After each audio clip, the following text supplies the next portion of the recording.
Hello বন্ধুরা, আমি আজকে আপনাদের সাথে শেয়ার করব একটি রসমালাই ফ্লেভার কেক ডেকোরেশন। এই কেকটা আমাকে অর্ডার দিয়েছিলেন আমারই একজন পার্মানেন্ট কাস্টমার তার হাজব্যান্ডের বার্থডের জন্য। এই কেকটার ডেকোরেশনটা উনি আমাকে পাঠিয়েছিলেন আমারই পেজ থেকে। এই কেকটা এর আগেও আমার বানানো, বেশ কয়েকবার বানিয়েছি কেকটা, তো তখন যদিও আপনাদের সাথে শেয়ার করা হয়নি, এখন ভাবলাম আপনাদের সাথে একবার শেয়ার করি। তো কেকের আমি প্রত্যেকটা কেকেই যেমন কেটে থাকি 3টে করে কাট, তো এই কেকটারও আমি 3টে লেয়ার কেটে নিয়েছি। এরপর আমি যে আলাদা করে আজকে সুগার সিরাপ অ্যাড করব না, তার পরিবর্তে রসমালাইয়ের যে মিল্কটা থাকে সেটাকে অ্যাড করে দিয়েছি এখানে। এবং প্রত্যেকটা লেয়ারে ক্রিমের সাথে সাথে আমি রসমালাই দিয়েছি, দেখতে পেয়েছেন আপনারা সেটা।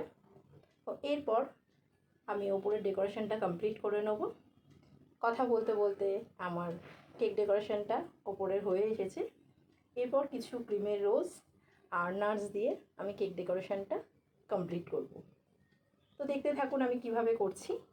দেখতেই পাচ্ছেন কথা বলতে বলতে আমি ক্রিমের রোজগুলো অলরেডি শুরু করে দিয়েছি। তো আমার এই কেক ডেকোরেশনটা আপনাদের কেমন লেগেছে আপনারা অবশ্যই আমাকে কমেন্ট করে জানাবেন।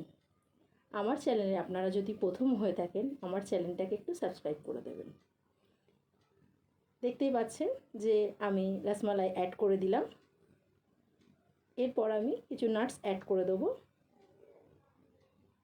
দেখতেই পাচ্ছেন আমার রসমালাই অ্যাড করা হয়ে গেছে। এরপর কিছু নাটস অ্যাড করে দিয়েছি। তো আমার এই কেক ডেকোরেশনটা কেমন হয়েছে আপনারা আমাকে জানাবেন। আমি লাস্টে রিভিউটা অ্যাড করে দিয়েছি। আজকের মতন তাহলে টাটা।